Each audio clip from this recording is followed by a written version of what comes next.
Graça e paz, irmãos, boa noite. Mais uma vez, pela graça, né? Estamos juntos aqui e eu quero, nesse ofício nosso que é de pregar o Evangelho, levar o Evangelho até o coração, os corações dos irmãos, eu quero deixar uma palavra essa noite para nós que está no livro do profeta Isaías, capítulo 38, do verso 1 ao verso 6. Nós vamos ver um pouquinho essa noite aqui da realidade na caminhada dos filhos de Deus. Uma realidade que pode acontecer conosco a qualquer hora, como aconteceu aqui com o rei Ezequias, amém? Queria então que você prestasse atenção aí na mensagem e que Deus, como sempre é providente, abençoe seu coração e que essa mensagem possa frutificar na vida do irmão e da irmã, amém? Um abraço. Diz assim a palavra de Deus para nós nessa noite. Profeta Isaías, capítulo 38, a partir do verso 1, diz assim: Naqueles dias, Ezequias adoeceu de uma enfermidade mortal. Veio ter com ele o profeta Isaías, filho de Amós, que lhe disse: Assim diz o Senhor, põe em ordem a tua casa, porque morrerás e não viverás. Então virou Ezequias o rosto para a parede e orou ao Senhor, e disse: Lembra-te, Senhor, peço-te, de que andei diante de ti com fidelidade, com inteireza de coração, e fiz o que era reto aos teus olhos. E chorou muitíssimo. Então veio a palavra do Senhor a Isaías, dizendo: Vai e dize a Ezequias: Assim diz o Senhor, o Deus de Davi, teu pai. Ouvi a tua oração e vi as tuas lágrimas. Acrescentarei, pois, aos teus dias 15 anos. Livrar-te-ei das mãos do rei da Assíria, a ti e a esta cidade, e defenderei esta cidade. Amém? Bom, eu me lembro que na semana passada eu comecei a mensagem que Deus trouxe para nós, eu comecei falando sobre a futilidade dos dias atuais. Hoje eu começo falando de algo que tem me incomodado há tempos, que se trata de uma religiosidade exacerbada por parte de alguns, e isso tem me trazido alguns incômodos ao coração.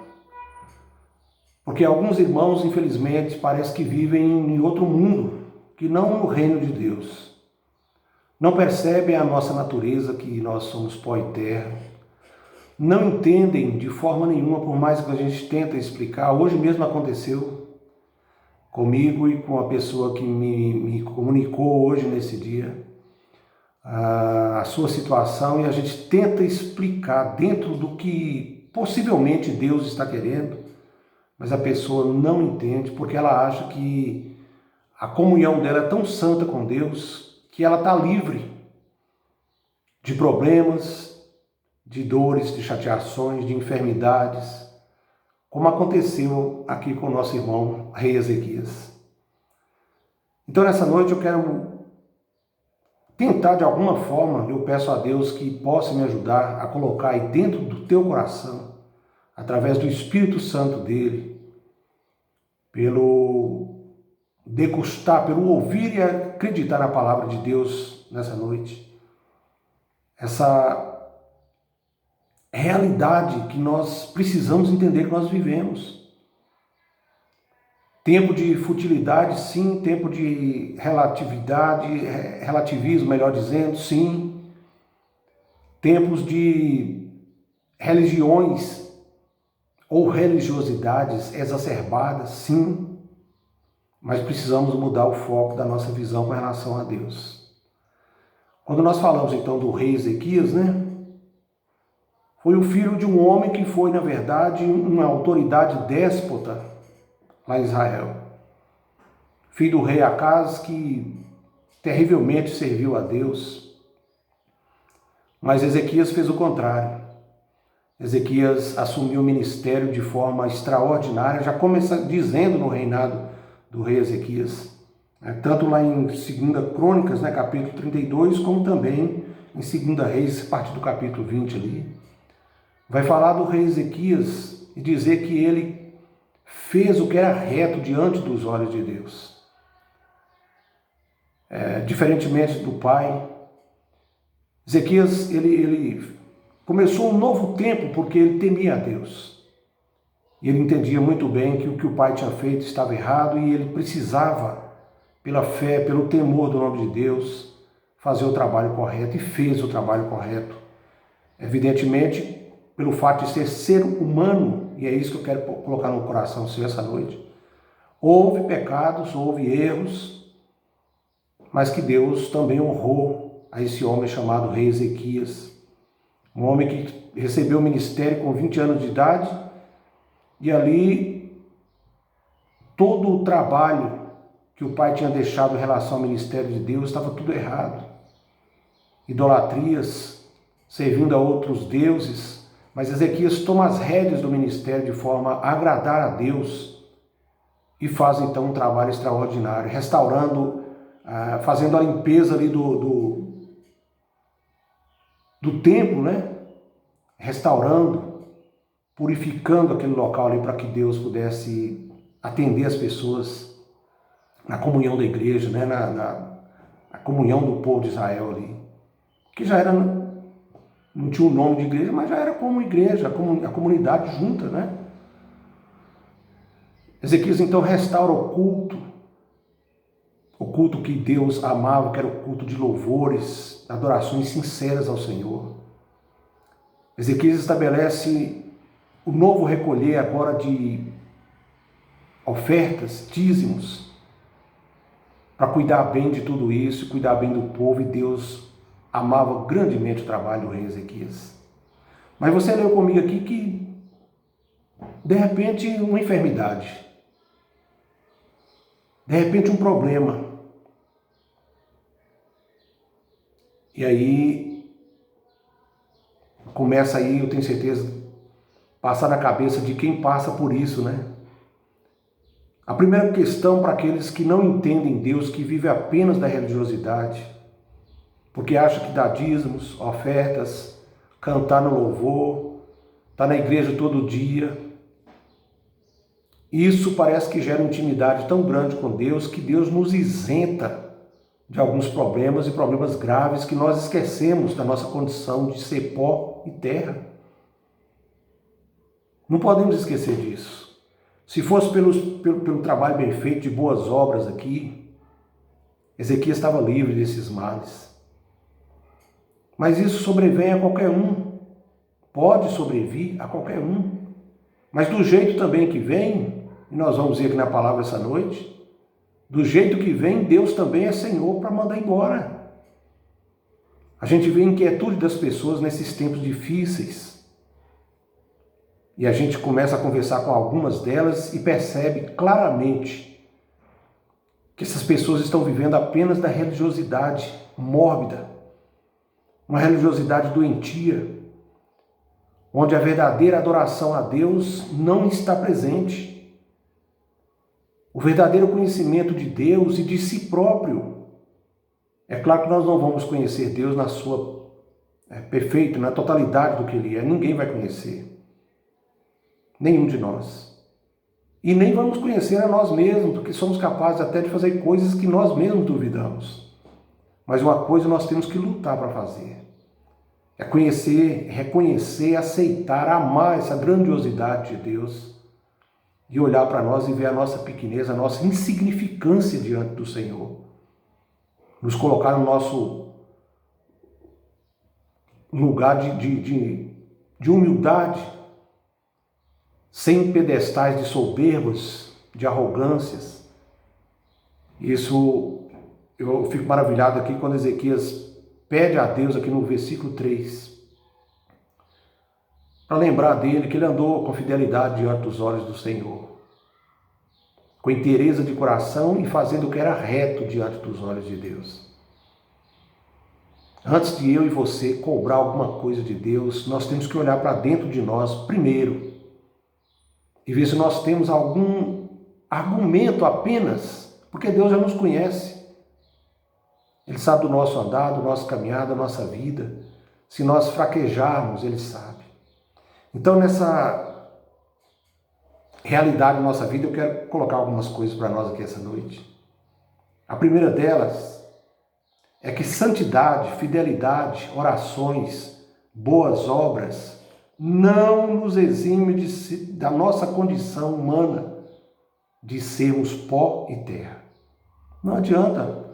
A palavra do Senhor nos diz em Gênesis 3:19, olha só: no suor do rosto comerás o teu pão até que torneis a terra, pois dela fostes formado, porque tu és pó, e ao pó tornarás. O que nós temos para argumentar?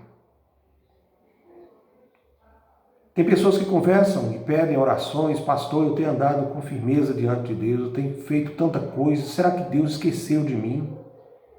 Não, Deus não esqueceu, Deus está vendo. Deus não fica devendo nada a ninguém.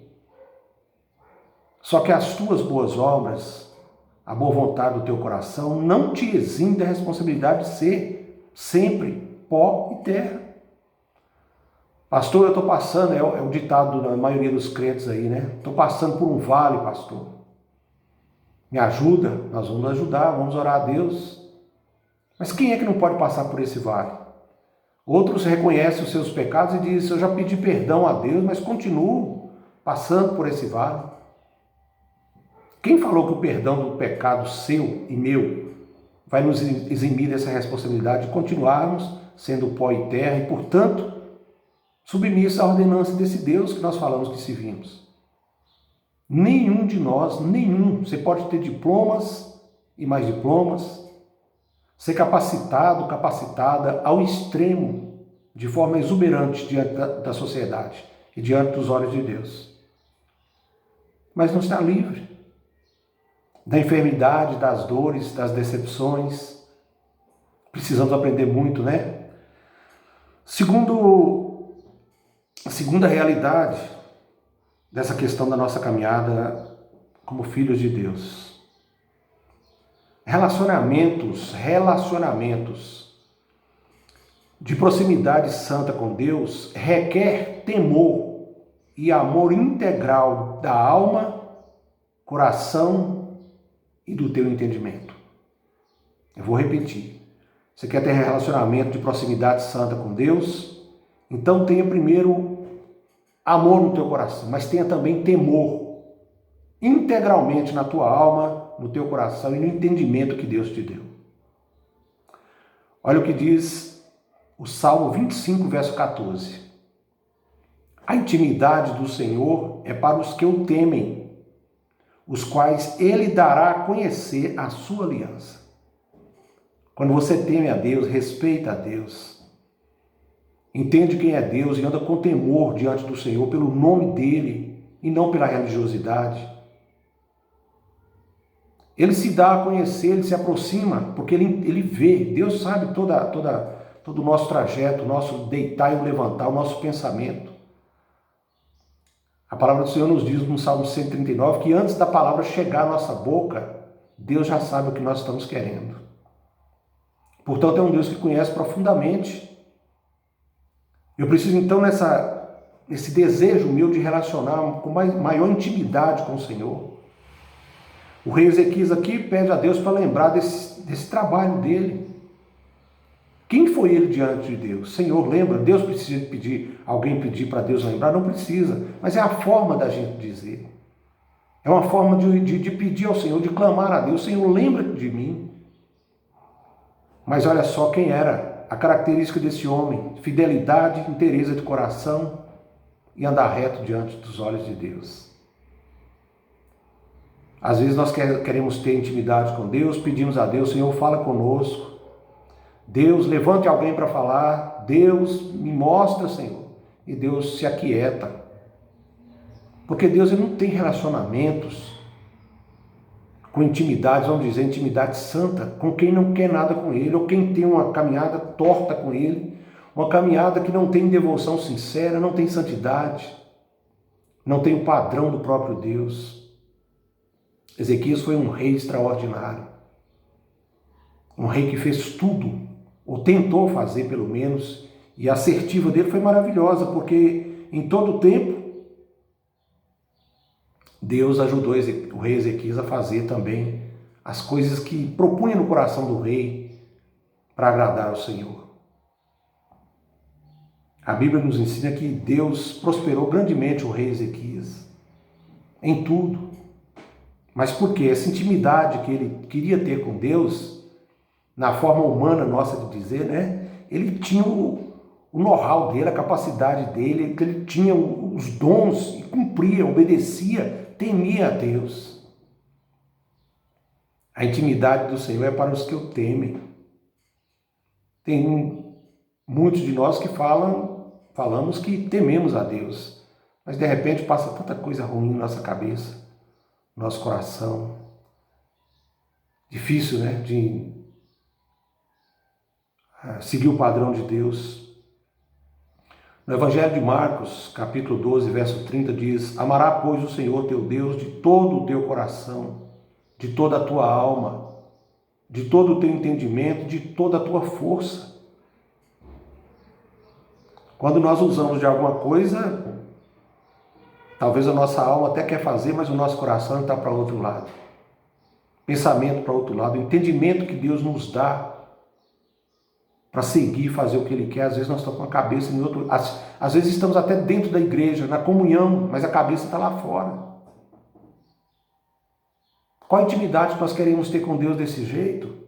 Se nós buscamos o reino do Senhor como a quarta, quinta coisa depois dos nossos desejos, depois das nossas intenções, você acha que Deus então vai te responder maravilhosamente, ou responder a mim maravilhosamente, como respondeu aqui para o rei Ezequias, dentro desse campo de intimidade, vamos dizer assim, santa, de respeito e relacionamento com o Criador, criatura e Criador. E às vezes nós temos também entendimento, temos o coração integralmente, a nossa alma também, temos até força, mas não usamos a nossa força física, a força do pensamento, a força da decisão de fazer e querer fazer. Às vezes nós temos uma coisa e falta outra. E aqui está dizendo para nós amarmos o Senhor com toda essa integralidade, dessas maravilhas que é Ele mesmo que nos dá. Coração sábio, uma alma que está disposta a servir ao Senhor, o entendimento que vem dele, a sabedoria que vem dele e a força que vem dele também. E muitas vezes essa realidade nós não encaramos conforme Deus quer, conforme o padrão do Senhor. Mas nós estamos aprendendo essa noite que Deus Ele quer relacionar e que Ele não esquece, que Ele vê, Ele escuta, Ele sabe. Ele escutou o rei Ezequias, mandou o profeta voltar e falar com Ezequias: eu ouvi a tua oração e vi as tuas lágrimas. Deus continua ouvindo e vendo. Ele sabe da minha dor e da sua dor. Ele sabe do nosso desespero, às vezes, da nossa alma. Mas Ele sabe também o porquê de nós entrarmos nessas aflições de vez em quando. Quando nós buscamos alguma argumentação para falar, se hoje eu entrar numa situação dessa, Deus falar para mim ou para você que me escuta aí, que me assiste: arrume a tua casa que você está doente e você vai morrer. Qual a argumentação que eu e você teríamos para falar com Deus? Fala comigo. Para quem sabe de alguma forma que Deus não precisa disso, nem para rei Ezequias, nem para ninguém precisa convencer Deus de nada, porque Deus já sabe todas as coisas, mas a impressão que nós temos aqui é que Deus, Ele viu. Certamente está dizendo aqui que Ele viu e ouviu, mas Ele aprofundou um pouco mais e sabia dessa autenticidade da argumentação do rei Ezequias. O rei não estava mentindo. E às vezes nós falamos com Deus: Senhor, eu já pedi perdão, eu errei, mas já pedi perdão, o Senhor não manifesta. Deus tem o tempo dele, o jeito dele, meu irmão, minha irmã, de tratar conosco. Nós não podemos apertar nem cobrar de Deus aquilo que nós não temos em contrapartida para oferecer ao Senhor. E para encerrarmos essa realidade da caminhada dos filhos de Deus, é que a soberania de Deus ela é inquestionável. Ela é inquestionável, ela é inviolável, ela é inatingível. A soberania de Deus em acrescentar dias na vida do rei, na minha vida, na vida sua. Aqui ficou escrito. Mas será que Deus não teve misericórdia de nós de alguma vez e acrescentou também algum pouquinho de vida, de tempo na nossa vida? Nós nem sabemos. Os livramentos que o Senhor tem nos dado. Se acrescentar, isso é ajudar. A soberania de Deus é inquestionável. Quem é que questiona a soberania de Deus? Qual de nós seria capaz de questionar a soberania de Deus, de acrescentar ou de tirar se Ele quiser? Ele é Deus. Aqui em Isaías 55, do verso 8 ao 9, diz aqui, fala um pouquinho da soberania de Deus. Porque os meus pensamentos não são os vossos pensamentos, nem os vossos caminhos, os meus caminhos, diz o Senhor. Porque como os céus são mais altos do que a terra, assim são os meus caminhos mais altos do que os vossos caminhos, e os meus pensamentos mais altos do que os vossos pensamentos. Irmãos, a palavra de Deus nos diz, em Eclesiastes capítulo 5, que Deus está no trono de glória dele e nós aqui na terra. Nós não sabemos nada. O pouquinho que nós entendemos, que sabemos, foi Ele mesmo que nos deu. Os dons para nós trabalharmos na obra dele, foi Ele que nos deu. Olha o que diz aqui também Isaías 43, verso 13. Ainda antes que houvesse dia, eu era, e nenhum há que possa livrar alguém das minhas mãos. Agindo eu, quem impedirá? Soberania de Deus, irmãos, que a gente não pode questionar. Deus olha para Ezequias, vê um homem frágil, chorando, implorando com uma certa pureza de coração, verdade no coração. Ele pede, Deus atende e livra ele daquele mal. Olha o que diz ainda sobre a soberania de Deus. Romanos 9, de 14 a 16, diz, deixa eu ver aqui, que diremos, pois, a injustiça da parte de Deus? De modo nenhum. Pois ele diz a Moisés, terei misericórdia de quem me aprouver ter misericórdia e compadecer-me-ei de quem me aprouver ter compaixão.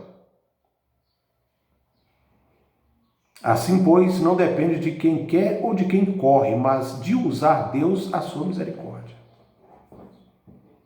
Que maravilha, né? Aprendendo então um pouco com o Senhor, o rei passou por essas dores, mas ficou gravado para mim e para você de que nós também, como rei Ezequias, somos pó e terra. O diferencial está naqueles que querem caminhar com Deus, essa realidade da nossa caminhada como filhos de Deus, é de obedecer, é de andarmos reto, de